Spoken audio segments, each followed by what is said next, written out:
తల్లికి వందనం అకౌంట్లు ఇచ్చే వాళ్ళందరూ కూడా చాలా జాగ్రత్తగా ఉండాలి. ఎందుకంటే అకౌంట్‌లో ప్రభుత్వం మీకు డబ్బులు వేసినా, ఆ డబ్బులను కాజేయడానికి సైబర్ నేరగాళ్ళు రెడీగా ఉన్నారు. సో, కర్నూలు జిల్లాలో ఒక ఇన్సిడెంట్ జరిగింది. 28 మంది ఖాతాలో నుంచి తల్లికి వందనం ప్రభుత్వం వేసిన వెంటనే ఆగి, తర్వాత నిన్నటి నుంచి ఒక్కొక్కరి ఆ ఖాతాలోని ఖాళీ చేస్తున్నారు సైబర్ నేరగాళ్ళు. అయితే ఇక్కడ ఈ 20 మంది అకౌంట్‌లో నుంచి డబ్బులు పోవడానికి ఒకే ఒక వ్యక్తి కారణం. ఒక షాప్‌లో కొన్న సిమ్‌లు మాత్రమే కారణం. సో ఏంటా సిమ్ స్టోరీ? అసలు ఏంటి తల్లికి వందనానికి సంబంధించిన డబ్బులు అకౌంట్‌లో నుంచి ఖాళీ అవ్వడానికి కారణం? ఎలా అలర్ట్‌గా ఉండాలి? అండ్ అలాంటి అనుమానాలు మీకేమైనా వస్తే వెంటనే ఎవరిని సంప్రదించాలి? సో, ఈ విషయాలన్నీ కూడా ఈ వీడియోలో మనం మాట్లాడదాం. సో, తల్లికి వందనం చాలా రోజుల నుంచి ఎదురు చూస్తున్న తల్లులకు చాలా వరకు కూడా రూ. 15,000 ఉంటే రూ. 13,000 పడ్డాయి. కొంతమందికి 10,000, కొంతమందికి 8, 9,000 కూడా పడ్డాయి. So, okay. ఇక్కడ కర్నూలు జిల్లాలో 28 మంది అకౌంట్లలో రూ. 13,000 చొప్పున వాళ్ళ ఇంట్లో ఎంతమంది పిల్లలుంటే అంతమంది పిల్లల సంబంధించిన డబ్బులు ఆ తల్లుల అకౌంట్‌లో పడ్డాయి.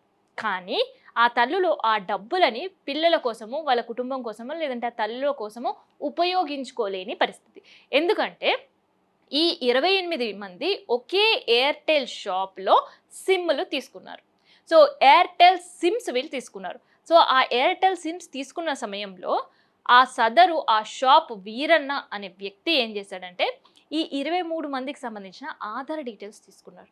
అండ్ ఈ 28 మందికి సంబంధించిన అకౌంట్ డీటెయిల్స్ తీసుకున్నారు. ఇక్కడితో ఆగారనుకుంటున్నారా? లేదు. వీళ్ళకి సంబంధించిన థంబ్ ఇంప్రెషన్స్ కూడా తీసుకున్నారు. సో, ఈ 28 మంది ఒకే షాప్‌లో సిమ్స్ తీసుకున్నప్పుడు వీళ్ళకి సంబంధించిన Aadhaar details, bank account details and వీళ్ళ థంబ్ ఇంప్రెషన్స్, వీళ్ళ ఫుల్ నేమ్స్, వీళ్ళ కంప్లీట్ డీటెయిల్స్, వీళ్ళ 5 ఇన్ఫర్మేషన్స్ ఆ షాప్ వాడి దగ్గర పెట్టుకున్నాడు. ఇంకేముంది, తల్లికి వందనం ఎప్పుడొస్తదా అని పేరెంట్స్ ఎంత ఈగర్‌గా ఎదురు చూసారో, వాళ్ళకంటే ఈగర్‌గా ఆ డబ్బులు కొట్టేయడానికి వీళ్ళొక మాస్టర్ ప్లాన్‌తో రెడీగున్నారు. ఇంకా ప్రభుత్వం వేసిన తడవాయే లేదు. సో, ప్రభుత్వం వేసిన ఒక 2, 3 రోజులు ఆగి, ఆ తర్వాత అకౌంట్‌లో నుంచి ఒకరి తర్వాత ఒకరు, ఒకరి తర్వాత ఒకరు గంటల వ్యవధిలోనే అన్ని 28 అకౌంట్‌లో నుంచి తల్లికి వందనం డబ్బులు కంప్లీట్‌గా కాజేశారు. సో, ఈ విషయం తెలుసుకున్న పోలీసులు ఫస్ట్‌గా ఈ కేస్‌ని ఎట్లా ఈ చిక్కుముడి విప్పాలి అని ఆలోచిస్తూ ఉన్నారు. కానీ ఆ తర్వాత ఒకరు ఈ మధ్య కాలంలో మీరెక్కడైనా సిమ్ కొన్నారా? లేదంటే ఎవరికైనా మీ పర్సనల్ డీటెయిల్స్ ఇచ్చారా? అన్నప్పుడు అందులో ఒక ఇద్దరు మాత్రం చెప్పిర్రు. పలానా ఎయిర్‌టెల్ ఆఫీస్‌లో పలానా వ్యక్తి దగ్గర మా ఇన్ఫర్మేషన్ మేమిచ్చాము. అప్పుడు మేము సిమ్ తీసుకున్నాము అని. ఆ తర్వాత మిగతా కనెక్ట్ అయిన వాళ్ళతో కూడా ఇదే విషయం అక్కడ పోలీస్ అధికారులు ఇన్వెస్టిగేషన్ టైంలో అడిగినప్పుడు వాళ్ళందరూ కూడా అవును మేము వెళ్ళాము. కొంతమందికి అందులో తెలుసు. ఇంకొంతమందికి తెలీదు. అసలుకి ఆ విషయమే జ్ఞాపకం లేదు. ఎందుకంటే ఒక ఎయిర్‌టెల్ ఆఫీస్‌లో ఎళ్లి మనం సిమ్ ఇవ్వడం, దానికి సంబంధించిన మన డీటెయిల్స్ ఇవ్వడాన్ని చాలా లైట్‌గా తీసుకుంటాం. పెద్దగా దాని వల్లనే మన అకౌంట్‌లో నుంచి డబ్బులు పోయాము అనే ఆలోచన కూడా మనకుండదు. కానీ ఆ ఆలోచన ఇప్పటి నుంచి ఉండాలి. ఎక్కడైనా మనం మన ఆధార్ కార్డ్ ఇచ్చేటప్పుడు, లేదంటే మనకు సంబంధించిన థంబ్ ఇంప్రెషన్స్ అక్కడ పెట్టేటప్పుడు, లేదంటే మన బ్యాంక్ అకౌంట్ డీటెయిల్స్ వాళ్ళకిచ్చేటప్పుడు ఖచ్చితంగా ఉండాలి. సో, బ్యాంక్ డీటెయిల్స్ అసలు మనం సిమ్ కార్డ్ కొనడానికి ఎందుకు ఇవ్వాలి? అది కదా ఆలోచించాలి.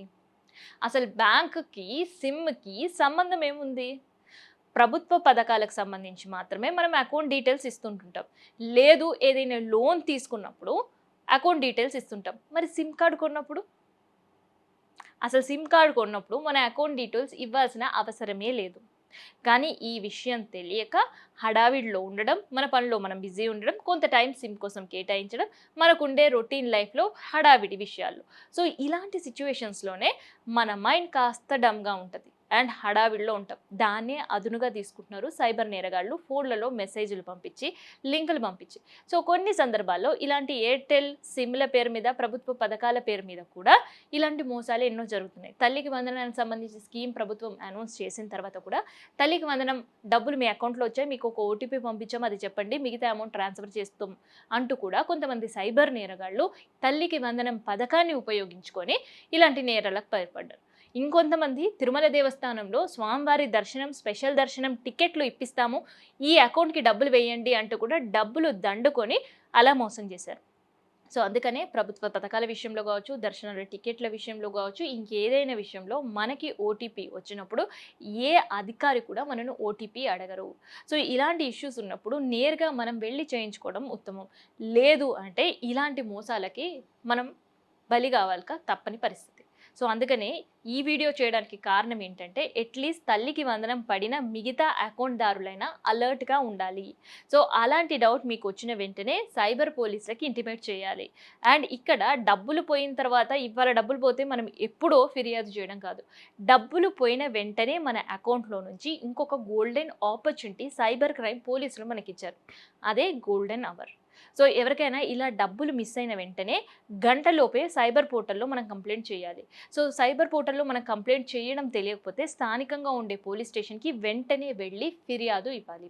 సో అక్కడ కనుక మనం కంప్లైంట్ ఇస్తే వెంటనే అధికారులు స్పందిస్తారు.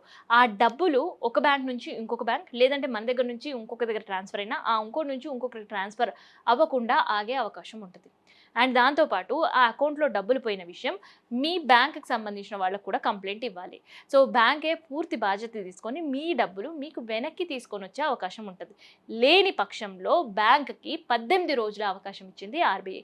సో ఆర్బీఐ బ్యాంక్ నుంచి డబ్బులు రెటిఫై చేయడానికి ఒక అవకాశం ఇస్తుంది. లేని పక్షంలో ఆర్బీఐ మీ పోయిన డబ్బులు మీ అకౌంట్లో వేసే అవకాశం ఉంటుంది. కంప్లైంట్ కనుక ప్రాపర్గా మీరు రిజిస్టర్ చేస్తే. సైబర్ క్రైమ్ పోర్టల్లో రిజిస్టర్ చేయడం అండ్ తర్వాత బ్యాంక్కి ఇన్ఫర్మేషన్ ఇవ్వడం ఇలాంటివి త్వరగా చేయాలి. ఇవాళ డబ్బులు పోతే ఎప్పుడో మేము రేపు చేస్తాం, ఎల్లుండి చేస్తాం, ఈ షాక్లో నుంచి మేము తేరుకొని వారం రోజులకి ఇచ్చేస్తామంటే మీరు ఇచ్చిన కంప్లైంట్లో కూడా ఆ డబ్బులు పోయిన తర్వాత సైబర్ అధికారులు ఏమి చేయలేరు, పోలీసులు, ఇటు బ్యాంక్ అధికారులు ఏం చేయలేరు. అందుకనే వెంటనే స్పందించాలి. సో వెంటనే మనం అలర్ట్ అవుతేనే మనం కష్టపడ్డ డబ్బులే కావచ్చు, లేదంటే ప్రభుత్వం మన పిల్లల కోసం, మన పిల్లల భవిష్యత్తు కోసం వాళ్ళ ఖర్చు పెట్టుకోవడానికి ఇచ్చిన డబ్బులని సద్వినియోగం చేసుకునే అవకాశం ఉంటుంది.